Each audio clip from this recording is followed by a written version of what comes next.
Et si chaque événement de votre vie n'était pas le fruit du hasard, mais la réponse précise à ce que vous vibrez? Et si l'univers, loin d'être une mécanique aveugle, était un miroir vivant, une intelligence subtile qui répond à votre état d'être le plus intime?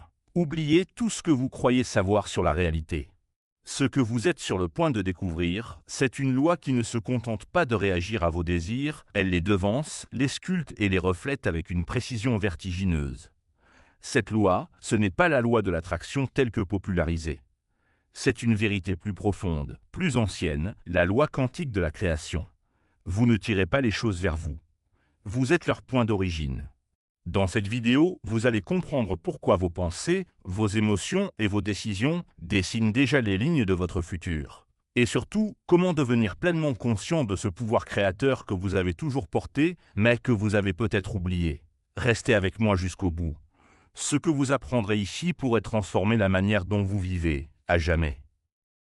Pendant des siècles, nous avons cru que l'univers était une mécanique froide, séparée de nous, régie par des lois extérieures, immuables et impersonnelles. Cette vision matérialiste, héritée de l'ère industrielle, a relégué l'humain à un simple rouage du monde. Un observateur, impuissant face aux événements, condamné à s'adapter ou à subir. Mais si cette vision était erronée? Et si, au lieu d'un décor indifférent, l'univers était un champ conscient, sensible à chaque vibration que vous émettez? Les traditions anciennes, les sciences modernes et les expériences spirituelles convergent désormais vers une vérité bouleversante. La conscience n'est pas un effet de la matière. Elle est première, elle est fondatrice. Et l'univers tout entier y répond. Votre corps, vos émotions, vos pensées, rien de tout cela n'est isolé. Chaque parcelle de vous est en lien avec l'ensemble. Vous êtes une expression localisée d'un champ d'intelligence infini. Lorsque vous sentez de la paix, cette paix se propage. Quand vous vibrez la peur, l'univers vous la renvoie. Ce que vous appelez réalité est en vérité un écho fidèle à votre propre fréquence intérieure. Nous vivons souvent comme si le monde, là dehors, détenait le pouvoir, comme si la cause de nos joies ou de nos peines nous échappait, dépendant d'un patron, d'un partenaire, d'une météo, d'un marché. Pourtant, au fond de vous, vous savez que cela n'est pas tout à fait juste. Il y a eu ces moments où tout semblait s'aligner, sans explication logique. Ces coïncidences troublantes, ces intuitions fulgurantes, ces rêves prémonitoires. Ce sentiment que quelque chose communique avec vous. Ce quelque chose, c'est le champ quantique. Un champ vibrant, intelligent, où chaque intention est comme une note qui se propage. Vous n'êtes pas séparé de lui, vous êtes ce champ. Vous êtes une vague dans l'océan, une expression momentanée de l'infini. Et lorsque vous cessez de vous croire isolé, lorsque vous commencez à percevoir que tout ce que vous ressentez crée, à chaque instant, une onde dans ce champ, alors le monde se transforme. Cela ne veut pas dire que vous contrôlez tout, mais cela signifie que vous influencez tout. En changeant votre état d'être, vous modifiez le signal que vous émettez, et ce signal attire, façonne, organise. Ce n'est pas une croyance, c'est une réalité. Une réalité observable, expérimentable, vivante. Imaginez que chaque émotion que vous ressentez soit une encre, chaque pensée un pinceau, et l'univers une toile sensible. Vous peignez déjà votre vie, que vous en soyez conscient ou non. Alors pourquoi ne pas le faire délibérément? Pourquoi ne pas reprendre la main, non pas en forçant les choses, mais en devenant profondément conscient de ce que vous êtes en train d'émettre? La séparation est une illusion, vous n'êtes jamais seul. Chaque instant, votre vibration envoie un message. Et ce message, l'univers l'écoute. Ce que vous vivez aujourd'hui n'est pas une punition, ni un hasard. C'est une réponse, une invitation à revenir à la source, vous. Vous êtes un créateur, pas par volonté extérieure, mais parce que vous êtes, au fond, fait du même tissu que la réalité que vous vivez. Revenez à cette vérité, non pas comme une théorie, mais comme une évidence ressentie. Respirez-la, intégrez-la, car à partir de là, tout devient possible. Le vacarme du monde extérieur est constant. Notifications, conversations, obligations. À peine levés, nous sommes happés par une suite ininterrompue de sollicitations. Dans ce tumulte, une chose essentielle se perd, l'écoute de notre propre voix intérieure. Et pourtant, cette voix existe. Elle est discrète mais persistante. Elle ne crie pas, elle souffle. Elle ne s'impose pas, elle attend. Elle ne convainc pas, elle révèle, c'est le murmure de l'âme. Pour l'entendre, il faut ralentir, il faut parfois s'arrêter. Le silence n'est pas une absence. Il est une présence plus dense, plus vaste, où ce qui est essentiel commence à émerger. Ce n'est pas une information nouvelle, c'est une reconnaissance. Vous vous souvenez de ce que vous avez toujours su. Le murmure de l'âme ne donne pas des ordres. Il propose. Il suggère une direction, une cohérence, une vibration qui sonne juste. Il ne vous dicte pas une action à entreprendre, mais vous rappelle ce que vous êtes. Vous pouvez le percevoir comme un sentiment d'évidence, une clarté soudaine, une paix qui ne dépend d'aucune condition. Pourquoi est-ce si difficile à entendre? Parce que nous avons été formés à nous méfier de l'intuition, à préférer le rationnel, l'analyse, les preuves extérieures. Mais l'intuition n'est pas une croyance floue, c'est une forme de connaissance directe. Une connexion à un savoir plus vaste, auquel la conscience ordinaire n'a pas toujours accès. C'est votre système intérieur de guidance. Dans les traditions initiatiques, le silence est un rite, un seuil, un passage vers une autre dimension de vous-même. Ce n'est pas un silence vide, mais un silence plein, chargé d'une intelligence subtile. Ce silence, lorsqu'on lui fait de la place, révèle le vrai visage de vos désirs, de vos peurs, de vos élans. Il vous montre ce qui est essentiel. Il vous montre ce que vous devez laisser tomber. Et il vous montre, parfois avec une douceur bouleversante, ce que vous êtes prêt à incarner maintenant. Écouter le murmure de l'âme, c'est aussi oser ne pas savoir. C'est rester avec une question sans se précipiter sur une réponse. C'est vivre dans l'espace ouvert de la disponibilité. C'est s'accorder le droit d'attendre que le fruit mûrisse avant de le cueillir. Quand vous entrez dans cet état de réceptivité et de présence tranquille, l'univers vous parle. Pas en mots, en synchronicité, en rêve, en ressenti. Il vous indique une trajectoire non pas linéaire, mais vibratoire. Il se peut que vous découvriez des envies que vous aviez oubliées. Des parts de vous mises de côté par le rythme effréné du quotidien. Il se peut que vous sentiez une clarté limpide sur une situation qui semblait confuse. Ou simplement une paix profonde sans raison apparente. C'est le signe que vous touchez à votre centre. Ce retour à vous est un acte de puissance. Car dans un monde où tout pousse à l'agitation, choisir le silence est un acte de souveraineté. C'est dire « je choisis de me reconnecter à la seule voix qui sait réellement ce que je suis venu vivre ici ». Le murmure de l'âme ne vous demande pas de changer qui vous êtes. Il vous demande de vous souvenir, de déblayer le bruit, de faire confiance à ce qui vous attire sans raison apparente, de suivre la vibration plutôt que la logique. Ce chemin intérieur peut sembler flou, mais c'est le seul chemin qui ne ment jamais. Il vous mènera toujours là où votre être peut s'épanouir, grandir, rayonner. Il vous reconnecte à votre fréquence originelle, celle qui n'a jamais été altérée, même par les blessures, les échecs ou les doutes. Et c'est depuis cette fréquence que la création véritable peut commencer. Imaginez une loupe sous le soleil. Tant que la lumière est diffuse, elle éclaire sans effet. Mais si vous concentrez cette lumière, elle devient feu. Votre conscience fonctionne exactement de la même manière. Dispersée, elle illumine, focalisée, elle transforme. Ce que vous regardez avec intensité commence à changer. Non pas parce que vos yeux en modifient la forme, mais parce que votre attention déplace l'énergie. L'univers n'est pas neutre face à votre conscience. Il y répond, il s'organise autour d'elle. Chaque focus que vous maintenez agit comme un programme lancé dans le champ quantique. Ce que vous observez avec clarté et constance prend forme. La plupart des gens ne créent pas délibérément leur vie, non pas par manque de talent, mais par manque de direction. Ils observent sans choisir, ils ressentent sans filtrer, ils croient sans interroger.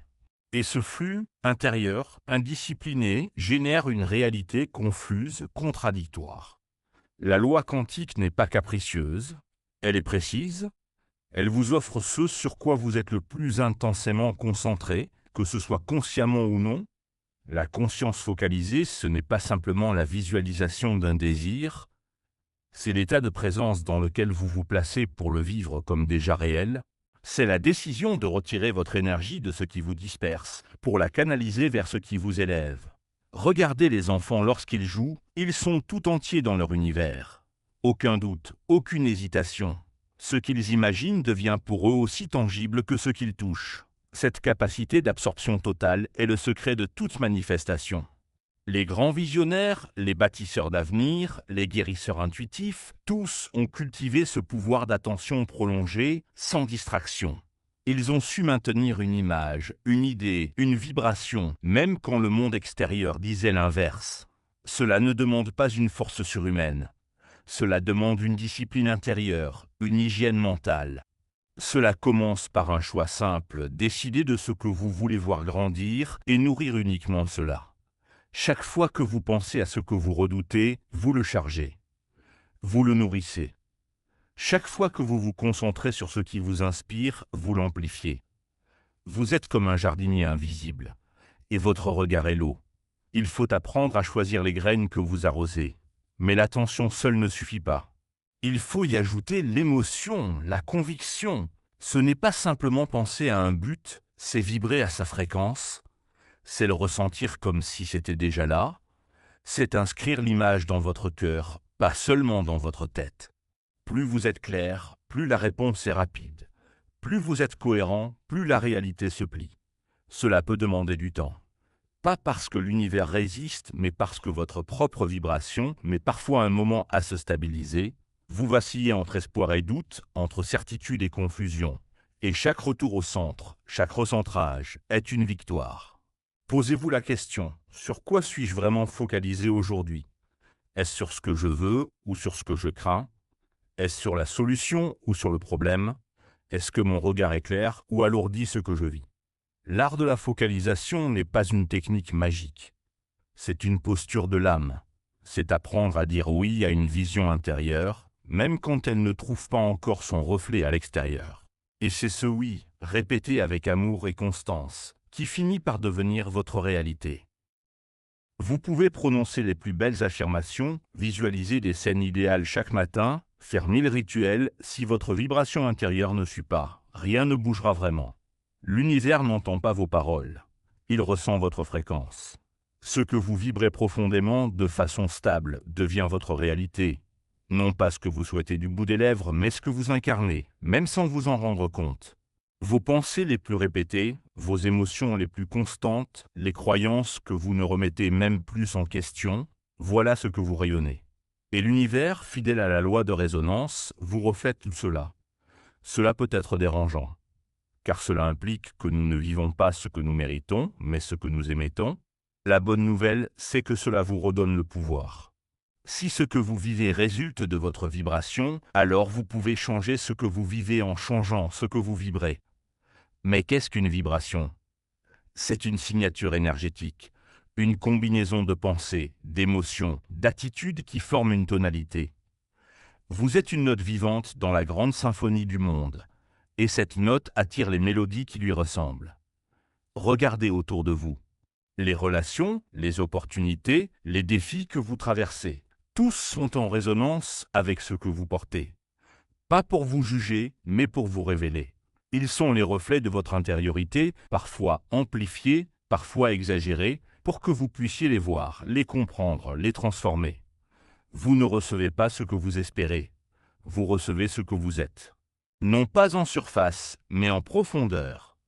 Si vous vibrez le manque malgré vos affirmations d'abondance, vous attirez des expériences de manque. Si vous vibrez la peur alors même que vous demandez la paix, la peur sera renforcée. Changer de vibration, ce n'est pas se forcer à penser positivement. C'est aligner votre cœur, votre mental et votre corps sur une même fréquence. C'est devenir congruent. C'est vivre l'état intérieur que vous souhaitez expérimenter à l'extérieur. Cela commence par l'observation. Prenez le temps d'écouter vos pensées récurrentes. Ressentez les émotions dominantes que vous portez au réveil, dans les transitions de votre journée, avant de vous endormir. Ce sont elles qui émettent.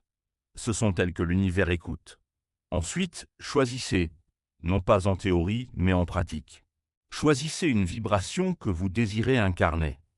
La confiance, la gratitude, la joie, ne cherchez pas à la mériter. Émettez-la, vivez-la même quelques minutes. Sentez-la grandir.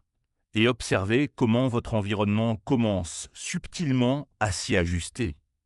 Vous êtes un champ électromagnétique. Votre cœur émet une fréquence. Et cette fréquence organise la matière autour de vous.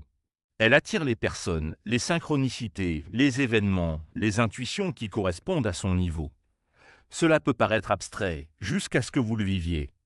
Vous avez déjà connu ces jours où tout s'ouvre, où les choses coulent, où les gens sont souriants, où les idées viennent facilement. Ce n'est pas le hasard, c'est votre vibration qui a changé, et le monde s'est ajusté. C'est cela le vrai secret. Vous n'avez pas besoin de tout contrôler. Vous avez besoin d'être, de vous stabiliser dans l'état que vous désirez voir autour de vous. Plus vous le maintenez, plus la réalité se réorganise pour lui faire place. Vibrer, c'est choisir une couleur intérieure, et regarder le monde se teinter progressivement de cette même nuance. Le doute est souvent perçu comme un obstacle, une faiblesse, une interruption dans l'élan. Et pourtant, que se passerait-il si le doute n'était pas un ennemi, mais un allié déguisé? Un passage obligé entre ce que vous étiez et ce que vous êtes sur le point de devenir. Le doute surgit rarement au début du chemin. Il apparaît quand vous approchez du seuil. Il ne vient pas pour vous détourner de votre but, mais pour vérifier la solidité de votre foi. Il vous confronte, il vous interroge, il vous force à choisir.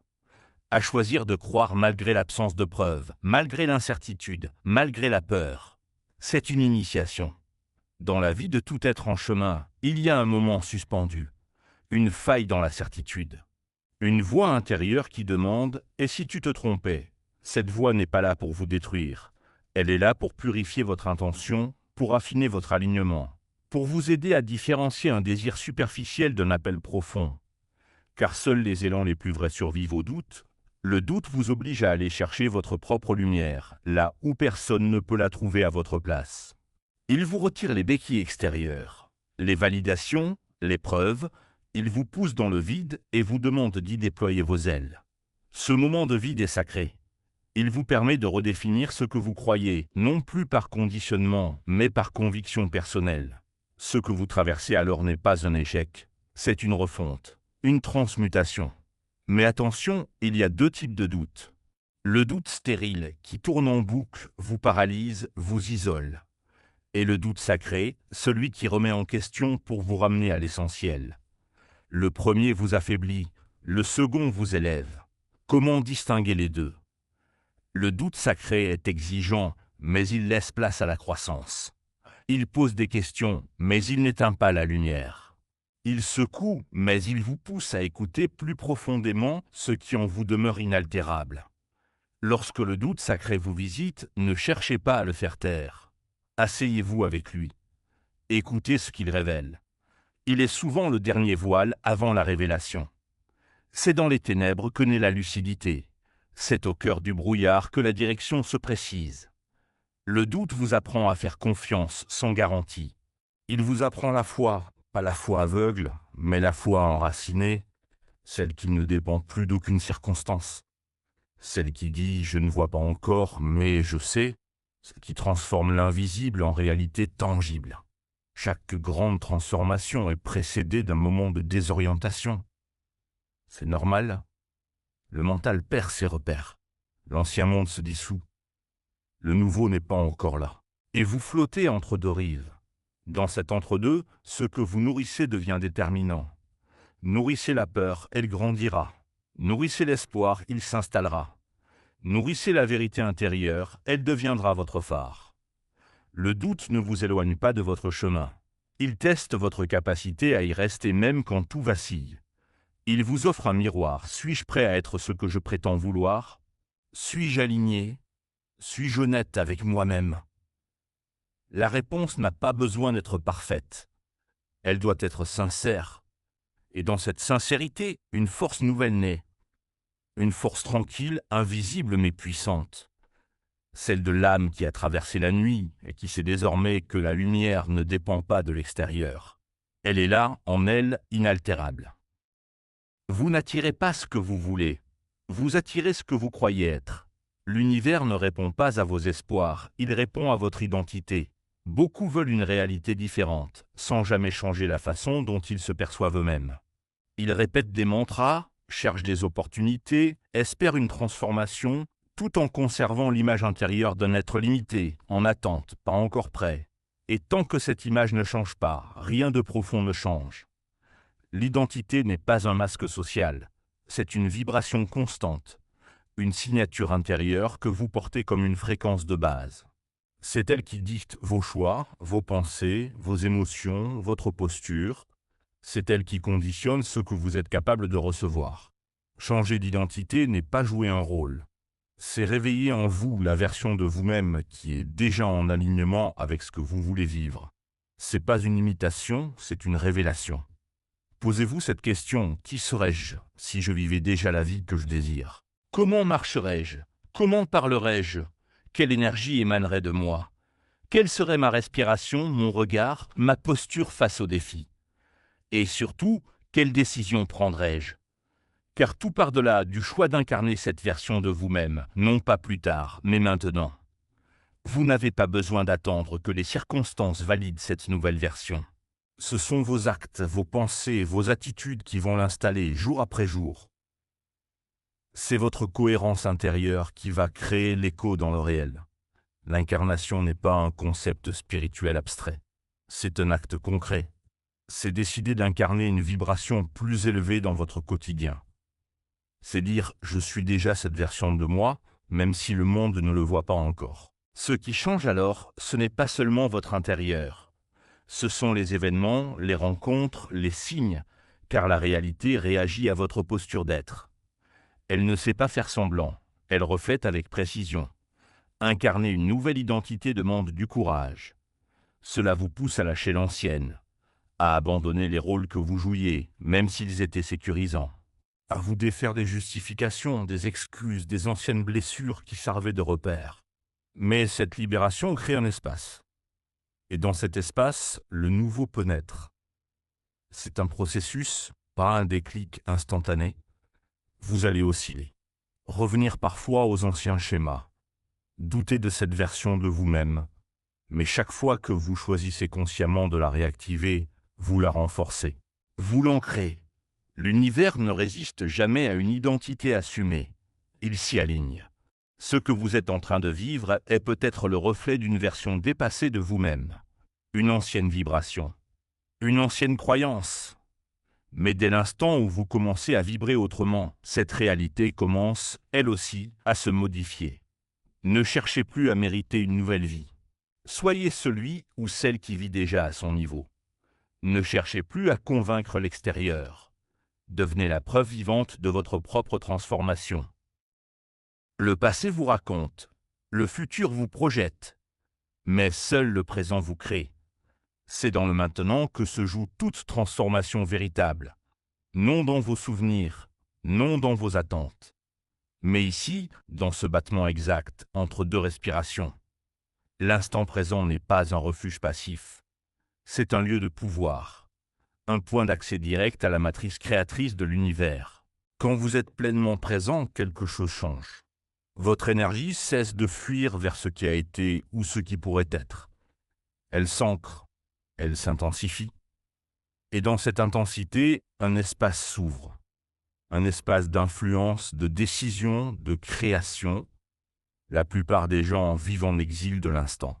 Ils sont physiquement là, mais mentalement ailleurs. Coincés dans les regrets, les scénarios, les répétitions, ce décalage les prive de leur puissance. Car le seul endroit où vous pouvez réellement agir, transformer, vibrer, c'est maintenant.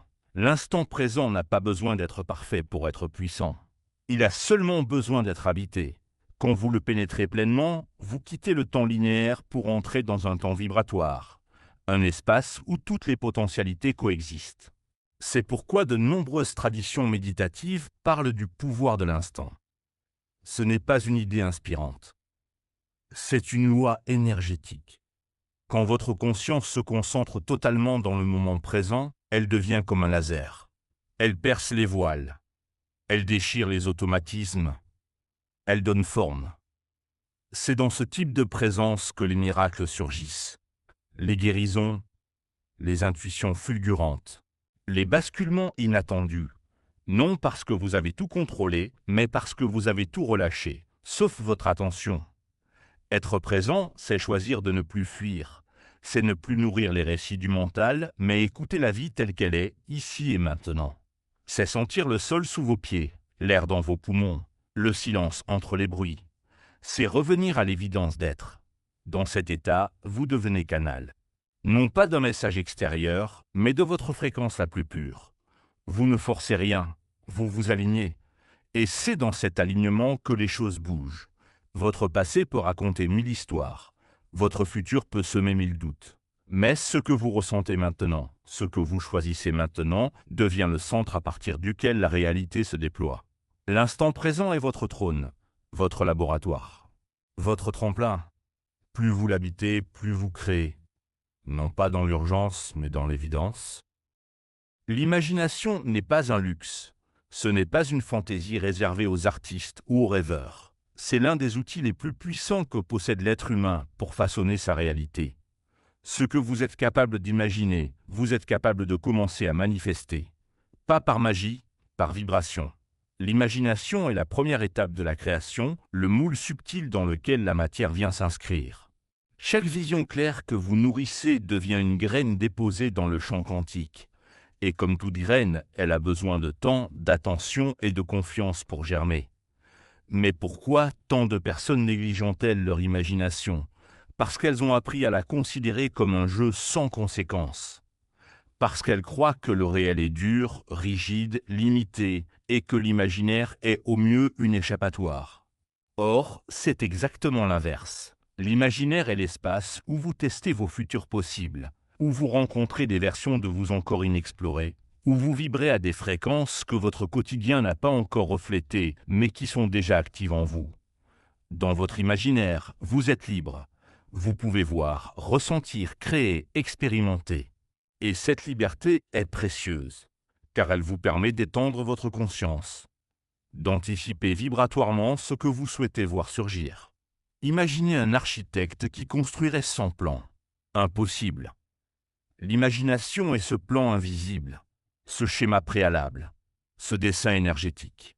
Et plus il est vivant, précis, chargé d'émotions, plus il devient magnétique. Il ne s'agit pas simplement de rêver. Il s'agit de visiter chaque jour un espace intérieur où vous vivez déjà ce que vous souhaitez. Pas dans le manque, pas dans l'attente, mais dans la présence, dans l'anticipation joyeuse. Quand vous entrez dans votre sanctuaire imaginal, faites-le avec respect. Comme on pénètre un lieu sacré. Fermez les yeux, respirez. Et visualisez non pas ce que vous voulez, mais ce que vous incarnez. Voyez les détails, les couleurs, les sons. Ressentez les émotions comme si tout cela était réel maintenant. Ce processus active en vous une fréquence très spécifique. Une fréquence qui appelle les éléments du monde extérieur à s'organiser en miroir. Ce que vous imaginez avec intensité ne reste pas immobile. Cela bouge, cela agit. Cela prépare les rencontres, les circonstances, les signes.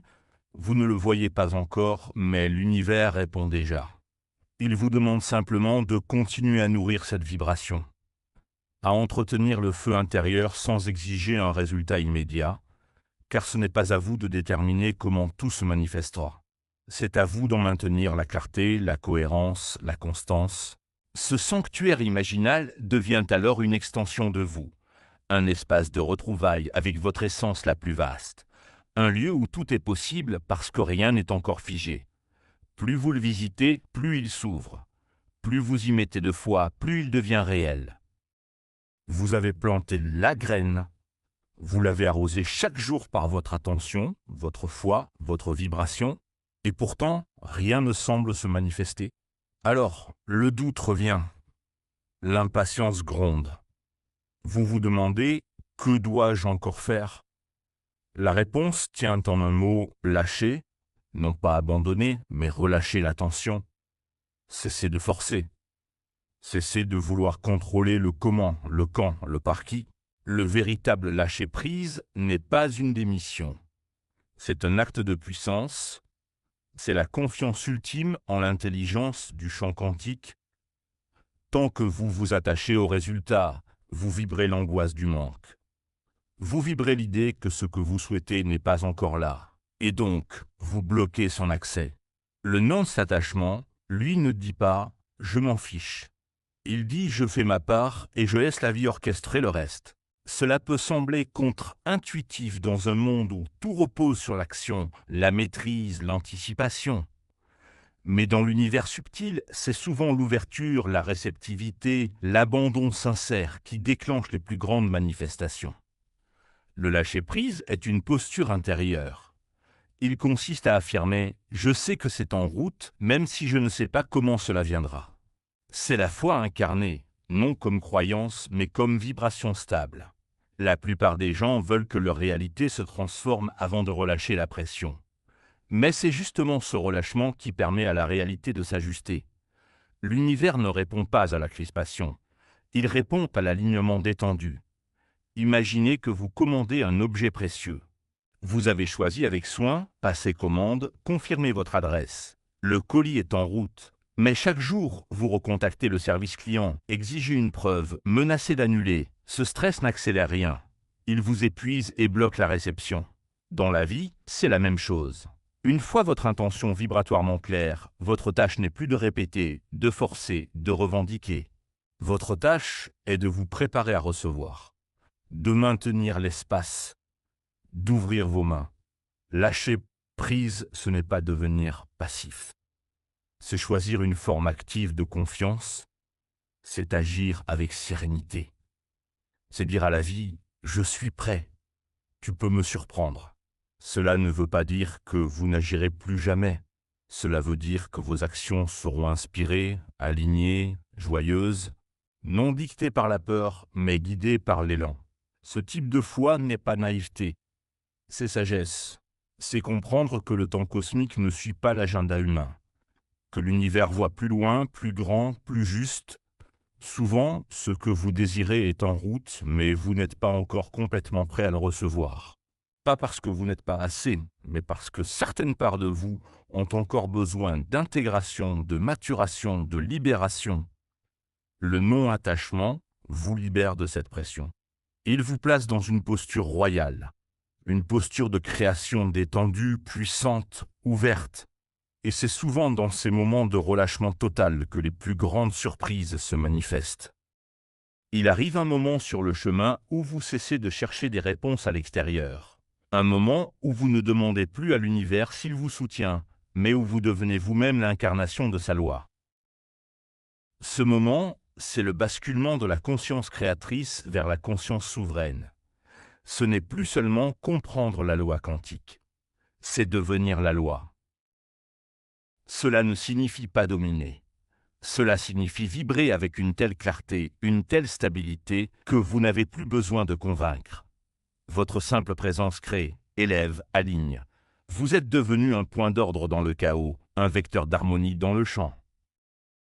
Être loi, c'est ne plus osciller entre foi et doute. C'est ne plus attendre les signes pour agir. C'est ne plus vivre à la merci des circonstances. C'est affirmer « je suis la cause, mon être précède mon expérience. Ce que je porte façonne ce que je vis. » Cela demande une radicalité douce, une exigence intérieure. Vous ne pouvez plus tricher avec vous-même. Vous ne pouvez plus faire semblant d'y croire un jour sur deux. Vous incarnez ce que vous savez, même quand personne ne vous regarde, même quand tout semble s'écrouler. Devenir loi, c'est vous engager à vibrer au niveau de votre vision la plus haute. Ce n'est pas une perfection extérieure, c'est une intégrité vibratoire. Ce que vous pensez, ce que vous ressentez, ce que vous dites et ce que vous faites sont en cohérence. Ce niveau d'alignement transforme votre vie entière. Il élimine ce qui n'est plus en phase. Il attire ce qui vous soutient. Il vous rend magnétique, non par stratégie, mais par vérité. Être loi, c'est comprendre que vous êtes la source de votre réalité. Pas la source exclusive, car tout est interconnexion, mais une source consciente, une note accordée à l'ensemble. Et plus vous jouez cette note avec justesse, plus l'univers vous accompagne. Vous n'avez plus besoin de forcer. Vous devenez référence. Exemple. Miroir. Ce n'est pas de l'arrogance. C'est de l'humilité réelle, celle qui reconnaît que la puissance ne vient pas de l'ego, mais de l'alignement avec ce qui est plus vaste que soi. Incarner sa puissance créatrice, ce n'est pas obtenir tout ce que vous voulez à la seconde. C'est savoir que vous avez le pouvoir de vivre aligné, même quand tout semble vous tester. C'est rester centré, même dans la tempête. C'est continuer à semer votre vibration, jour après jour, même quand rien ne fleurit encore. Et puis un jour, sans prévenir, la réalité s'incline. Non pas devant vous, mais devant ce que vous êtes devenu. Non pas parce que vous avez forcé, mais parce que vous avez tenu, vibré, maintenu. Alors plus besoin de validation, plus besoin de prouver. Vous savez. Et ce savoir devient une paix. Une force tranquille, une autorité douce. Vous êtes devenu loi. Et ce que vous touchez se transforme.